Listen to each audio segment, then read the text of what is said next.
नमस्कार, जनवार्तामध्ये आपल्या सगळ्यांचं स्वागत। घेऊया मागील आठवड्यातील ठळक घडामोडींचा आढावा।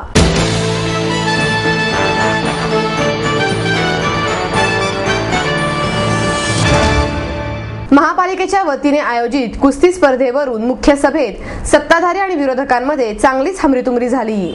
मनसेने कुस्ती स्पर्धेच्या बक्षीस वाटपातील त्रुटी उपस्थित करत प्रशासनाला धारेवर धरले आणि सत्ताधारी राष्ट्रवादीची कोंडी केली। मात्र महापौरांनी सत्ताधाऱ्यांची बाजू घेत विरोधी पक्षांनी उपस्थित केलेल्या विविध प्रश्नांना आयुक्त आल्यानंतर सविस्तर खुलासा करतील असे सांगत वेळ मारून नेली। 4 जानेवारी महापौर चषक आंतरराष्ट्रीय कुस्ती स्पर्धेचे आयोजन करण्यात आले होते। काँग्रेससह सर्वच विरोधी पक्षांनी या स्पर्धेला विरोध दर्शवला होता। मात्र राष्ट्रवादीने बहुमतावर या स्पर्धेसाठी निधीचा प्रस्ताव मान्य करून या स्पर्धा भरवल्या होत्या। सभेच्या कामकाजाच्या सुरुवातीला मनसे सदस्य ॲडव्होकेट रुपाली पाटील, किशोर शिंदे यांनी बक्षिसासाठी निधी देण्याच्या प्रस्तावावर फेरविचार दिला असताना खेळाडूंना बक्षिसे कशी देण्यात आली अशी विचारणा केली। तर ॲडव्होकेट अविनाश बागवे यांनी सगळ्या खेळाडूंना समान न्याय देण्यात आलेला नाही, पराभूत परदेशी मल्ल जास्त तर भारतीय विजेत्या मल्लांना कमी रक्कम देण्यात आली आहे असे सांगत बक्षिसाच्या रकमेचे धनादेश बेअरर काढण्यात आले आहेत का अशी विचारणा केली। शिवसेनेचे गटनेते अशोक हरणावळ यांनी पाकिस्तानचा राष्ट्रवादीला एवढा पुळका का असा प्रश्न उपस्थित केला। विरोधी पक्षनेते वसंत मोरे म्हणाले, मनसेने पहिल्यापासून या स्पर्धांना विरोध केला, मात्र काही पक्ष राजकारण करत आहेत। कोण बैठकीला अनुपस्थितच राहील तर कोणी प्रस्तावाच्या बाजूने मतदान केले असे सांगत त्यांनी काँग्रेस आणि भाजपवर अप्रत्यक्ष टीका केली। धनादेश हे बेरर असल्याचे बागवे यांनी निदर्शनास आणून दिले। यामध्ये सभागृह नेते सुभाष जगताप आणि स्थायीचे अध्यक्ष बाबूराव चांदेरे यांनी बाजू मांडण्याचा प्रयत्न केला। त्यामुळे बागवे आणि जगताप यांच्यात शाब्दिक चकमक उडाली। आयुक्त अनुपस्थित असल्याने ते आल्यानंतर अधिक खुलासा करण्यात येईल असे सांगत महापौरांनी चर्चा गुंडाळली।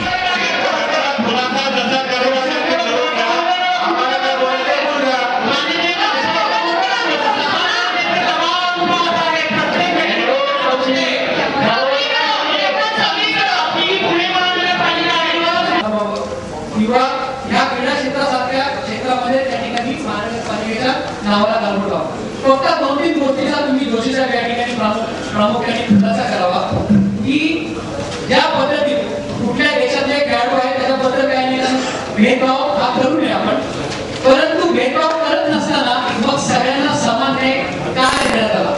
जी बक्षिसाची रक्कम ठरवण्यात आली, आपण 2 प्रकारच्या कुस्त्या घेतल्या, त्यानुसार आपण बक्षिसं दिली। पैशाकडे चाललं दुसरी आंतरराष्ट्रीय कुस्त्यामध्ये त्याच्यामध्ये एक काहीतरी नवा कुस्ता आपण फॉलो केलेलं दिसत नाहीये। जे डॉक्युमेंट स्कॅनिंग मध्ये आपण ठेवले त्याच्या माध्यमातून नाव फॉलो केलेलं दिसत नाहीये। काही कुस्त्यांना पराभूत झालेला मल्लांना वेगळी रक्कम, काही यांना एक केलेला आपण कमी रक्कम दिली, विजेत्या भारतीय खेळाडूंना कमी रक्कम दिली।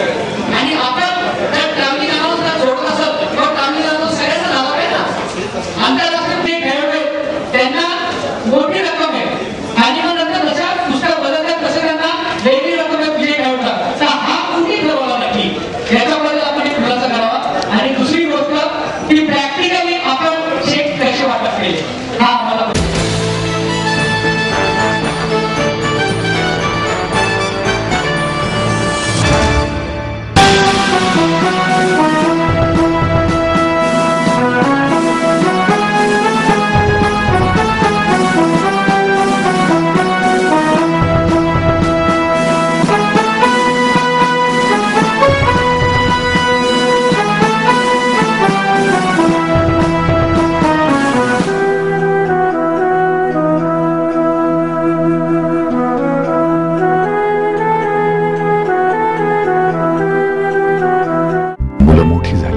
त्यांना आता आपल्या घरात काय आहे यापेक्षा काय नाहीये हे फार चटकन लक्षात येत होतं। आणि आता त्यांचं सुख हेच तर खरं आई वडिलांचं भविष्य असतं ना। Samruddha Jeevan multistate multipurpose cooperative society limited, गुंतवणूक भावनांची, आनंद लक्षावधीचा। Samruddha Jeevan multistate multipurpose cooperative society limited.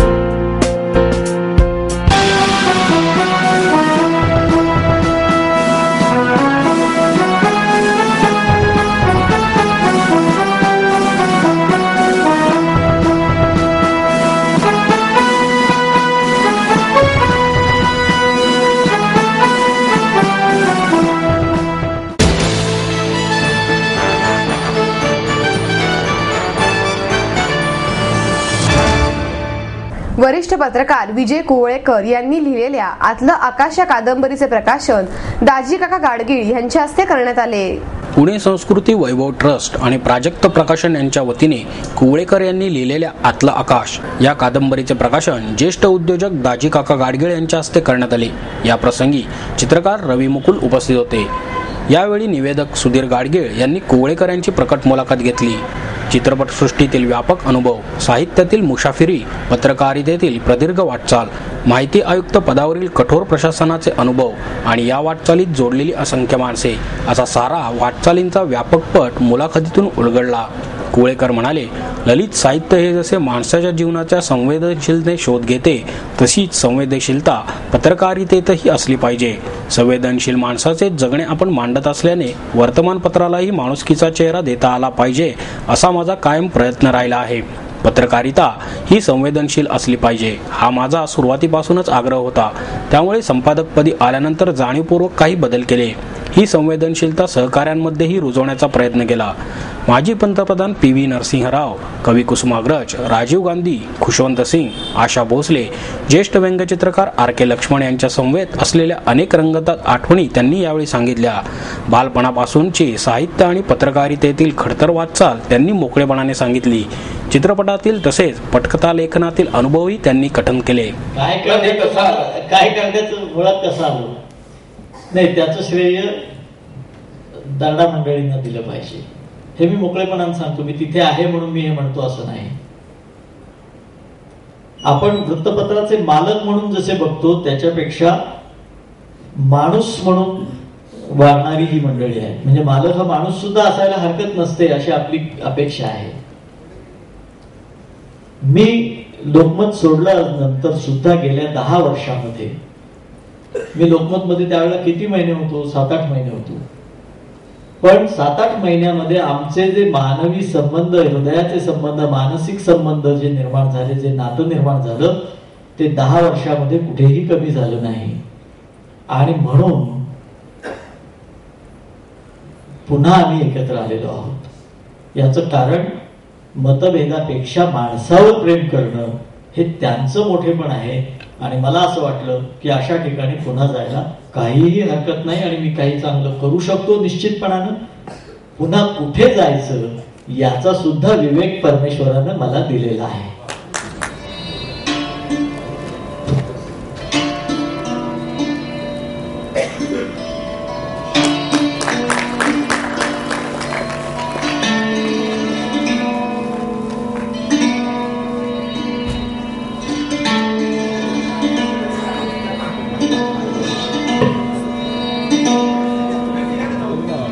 कार्यक्रमाचे आयोजन पुणे संस्कृती वैभव ट्रस्टचे अध्यक्ष रवी चौधरी यांनी केले होते.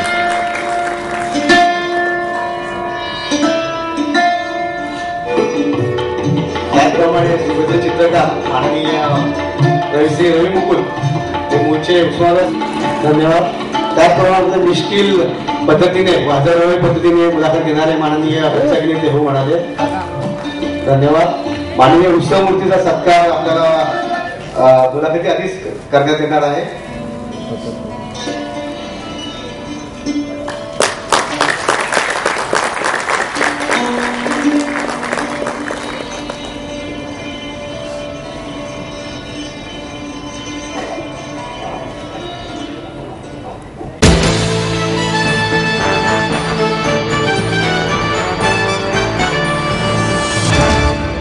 बापू मानकर युवा मंचाच्या वतीने महिला आणि युवतींसाठी मोफत संरक्षण प्रशिक्षण शिबिराचे आयोजन करण्यात आले होते. महिलांवर होणारे बलात्कार, विनयभंग, चोरांकडून होणारी दागिन्यांची चोरी या सर्व गोष्टींच्या प्रतिकारासाठी महिलांनी सक्षम व्हावं यासाठी या शिबिराचं आयोजन करण्यात आलं होतं. या प्रशिक्षण शिबिरात महिलांना स्वसंरक्षणाचे धडे देण्यात आले. याचा 100हून अधिक महिला आणि युवतींनी फायदा घेतला. सुवर्ण पाठक आणि बाळकृष्ण भंडारी यांनी या महिलांना प्रशिक्षण दिले. यापुढेही महिलांकरता अशा प्रकारच्या प्रशिक्षणाचे आयोजन करण्यात येणार असल्याचे बापू मानकर यांनी सांगितले.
नगरसेवक अविनाश बागवे आणि सभागृह नेते सुभाष जगताप यांच्यामध्ये मुख्य सभेत पुन्हा खडाजंगी झाली।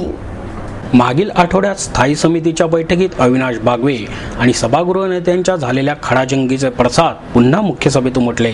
विरोधकांनी खुलासा मागताना विचारलेल्या प्रश्नांवर सभागृह नेत्यांकडून उत्तरे दिली जात होती। मुख्य लेखपाल खुलासा करत असताना बागवे त्यांना प्रश्न विचारत होते, त्यावेळी सभागृह नेतेच त्याला उत्तरे देत होते। त्यामुळे चिडलेल्या बागवे यांनी प्रशासन असताना सभागृह नेते का खुलासा करत आहेत असा आक्षेप घेत सभागृह नेत्यांना चांगलेच सुनावले। बागवे यांच्या संतप्त आवाजाने सभागृहात शांतता पसरली। अखेर महापौरांनी या वादावर पडदा टाकला। आयुक्त आल्यानंतर चर्चा करण्याचे सांगत विषय घेण्याचे आदेश त्यांनी दिले।